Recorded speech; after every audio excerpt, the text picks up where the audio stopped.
భక్తి దేవుడి మీద చుట్టం చెప్పిన మీద ఉన్నట్టు అది ఆపండి.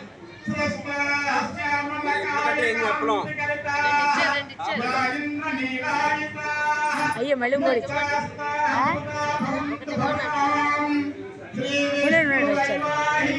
సత్యనారాయణ స్వామి వ్రతం శ్రద్ధా భక్తితో చేస్తేనే ఆపద పుడుతుంది.